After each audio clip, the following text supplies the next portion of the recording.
Donald Trump menace de détruire l'île de Kharg ainsi que d'autres infrastructures énergétiques stratégiques si Téhéran ne mettait pas rapidement fin au conflit en cours.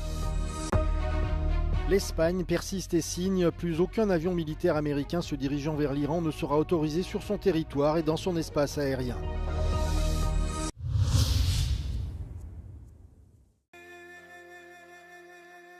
C'est un revirement de plus pour le président américain. Donald Trump menace de détruire l'île de Kharg, plaque tournante des exportations pétrolières iraniennes, ainsi que d'autres infrastructures énergétiques stratégiques si Téhéran ne mettait pas rapidement fin au conflit en cours. Sur son réseau social Truth Social, le président américain a évoqué des discussions sérieuses avec ce qu'il a qualifié de régime plus raisonnable, laissant entendre une possible tentative de changement d'interlocuteur au sein du pouvoir iranien. L'île de Kharg concentre environ 90% des exportations de brut iranien, majoritairement à destination de la Chine et d'autres pays asiatiques.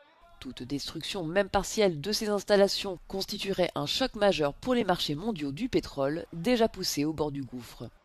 Parallèlement, un incendie s'est déclaré lundi dans une raffinerie à Haïfa, dans le nord d'Israël, pour la deuxième fois depuis le début de la guerre avec l'Iran. Les images diffusées montrent un important panache de fumée noire s'élevant d'un réservoir en flammes.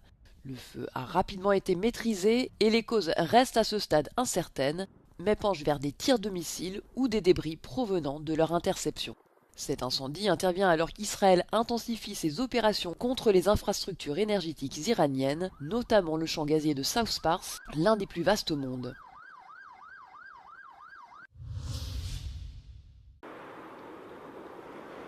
L'Espagne a interdit aux avions militaires américains impliqués dans la guerre en Iran d'utiliser son espace aérien et ses bases militaires. Cette interdiction étant une restriction antérieure qui ne s'appliquait qu'à 2 installations américaines sur le sol espagnol et couvre désormais l'ensemble du pays.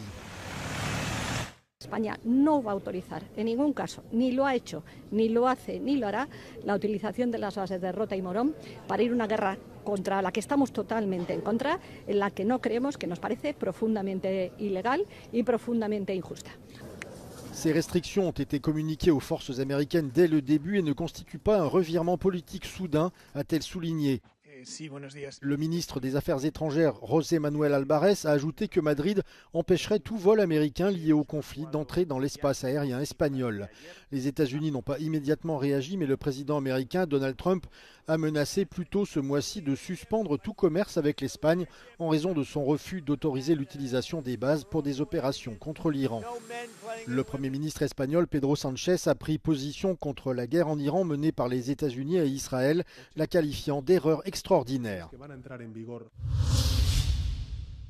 La pêche et l'aquaculture, parmi les premiers secteurs européens à subir les conséquences économiques du conflit au Moyen-Orient. Dans certains cas, les coûts des carburants, notamment le diesel, ont augmenté de 70%. Certaines flottes refusent désormais de prendre le large, fragilisant tout un secteur. The challenges are many. Now we're focusing on providing support to our sector so that it remains competitive, because indeed the conflict in the Middle East has negatively affected the fisheries and aquaculture sectors, the seafood market and the coastal communities. Alors que la France, l'Espagne et l'Italie, qui comptent certaines des plus importantes flottes de pêche de l'UE, ont introduit une aide au gasoil. La Commission pourrait bientôt y apporter son soutien. Some operators have already stopped their activities because they had a marginal profitability, and now with the increase of the fuel prices, they cannot deal with the cost. Face à l'urgence, la Commission envisage de mobiliser le Fonds européen pour les affaires maritimes, la pêche et l'aquaculture. Le commissaire Kostas Kadis appelle à une réponse européenne coordonnée et à l'accélération de la transition énergétique, seule capable de réduire la vulnérabilité face à de futurs chocs.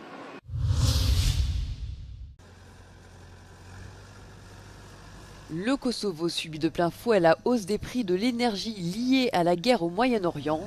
Dans le pays, l'un des plus pauvres d'Europe, la volatilité des prix du carburant pèse particulièrement sur le secteur agricole. Në fillimin e luftës në Iran, ajo çka kemi afektuar automatikisht ne është çmimi i derivateve në treg. Na jemi tash në sezonin e mbjelljeve të patates, sikur shihet këtu, domethënë çmimi është rrit ngjeshëm. Për 1 cent, mesatërisht ka qenë ka shkuar deri në 1,70 cent, është kosto jashtëzakonisht i lartë. Në këtë rast, kjo rritje e kostit ka më ndikuar direkt edhe në kostot përcjellëse deri te finalizimi i prodhimit. Les difficultés économiques sont exacerbées par les fortes tensions politiques.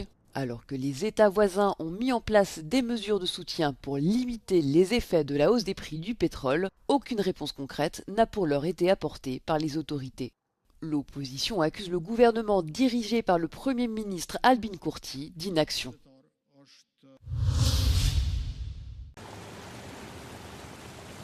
Le président par intérim syrien Ahmed al-Shara a été invité lundi pour des entretiens avec le gouvernement allemand à Berlin. Il a d'abord été reçu par le président fédéral Frank-Walter Steinmeier. Le chancelier Friedrich Merz et son ministre des Affaires étrangères ont aussi rencontré le dirigeant syrien, et ce malgré les critiques accusant al-Shara de crimes graves contre les minorités en Syrie. Le week-end dernier, des islamistes armés auraient attaqué des commerces chrétiens et dans l'ouest de la Syrie, les assaillants ont également tenté de mettre le feu à plusieurs maisons. Depuis la chute du dictateur Bachar el-Assad en décembre 2024, les attaques notamment contre les Druzes, les Kurdes et les chrétiens en Syrie sont en augmentation. Vendredi, le porte-parole du gouvernement, Stefan Cornelius, a rejeté les critiques concernant cette visite. Il était très important d'échanger des points de vue avec les dirigeants de cette région. Nous avons des intérêts là-bas, a-t-il déclaré aux journalistes. L'ordre du jour porte sur la situation dans la région et la situation politique intérieure en Syrie, a expliqué Stefan Cornelius. La coexistence des différents groupes ethniques a également été abordée, tout comme le retour des Syriens dans leur pays.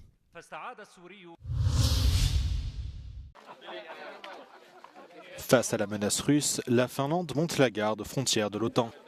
Après la Seconde Guerre mondiale, lorsque son territoire a été temporairement occupé par la Russie, la Finlande a développé et maintenu une solide position de défense. Alors que la population est incitée à la vigilance, la dissuasion est assurée par une armée bien financée, qui impose aux jeunes hommes un service militaire d'au moins 1 an. Même durant l'ère post-soviétique marquée par la paix, la Finlande n'a jamais baissé sa garde. Aujourd'hui, en cette période d'incertitude, l'Europe espère tirer les leçons de la préparation finlandaise. Finnish border guards have to be prepared for any low-level incident, but also including a full-scale invasion. This is Finnish territory, but also NATO territory. Also not too far away from here is Russia's nuclear deterrence. It's part of defense system of Finland, so we prepared also to part of Finnish territorial defense.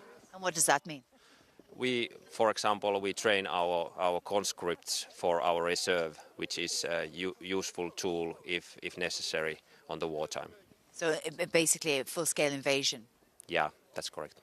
À la frontière russe, les conscrits sont formés à un large éventail de rôles au sein de l'armée, notamment celui de tireur d'élite. I've never held a rifle in my life, so first time shooting was in the army. You start off with the basic assault rifle, and I found out in the army that I have a gift for shooting. So that's how I got into this marksman. La guerre d'agression russe en Ukraine a également eu des conséquences directes pour le peuple sami, dont le territoire traditionnel s'étend en Finlande, en Norvège et en Russie.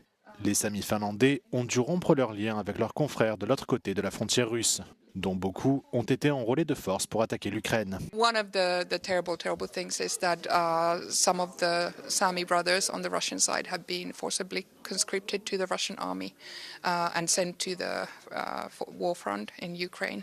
And we have also lost at least, I think, 7 Sami young men. And it's a huge loss in a small community, about 2,000. Depuis le retour de Donald Trump à la Maison-Blanche, l'Europe prend conscience que l'alliance transatlantique n'est plus aussi solide qu'auparavant. Les États-Unis demandent désormais à l'Europe de soutenir leur guerre en Iran, sous peine de retirer à l'Ukraine toute aide en matière de renseignement militaire. Ukraine is not a bargaining chip. As I said, a shift of attention also from the US would be a huge mistake.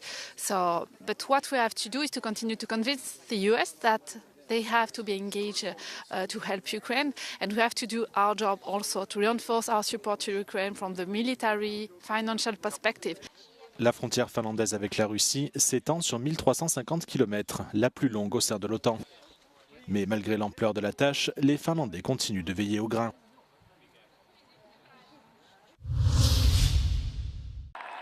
Les prochaines élections législatives en Hongrie révèlent un clivage générationnel marqué, les jeunes électeurs se tournant majoritairement vers le parti d'opposition TISA. La plupart des sondages indépendants montrent que plus de 60% des électeurs de moins de 30 ans soutiennent le parti de Péter Magyar, tandis que seulement 15% disent supporter le Fidesz. Kicsit benne van ez a lázadó, fiatalos lendület, nagyon szókimondó, ami a szívén az a száján.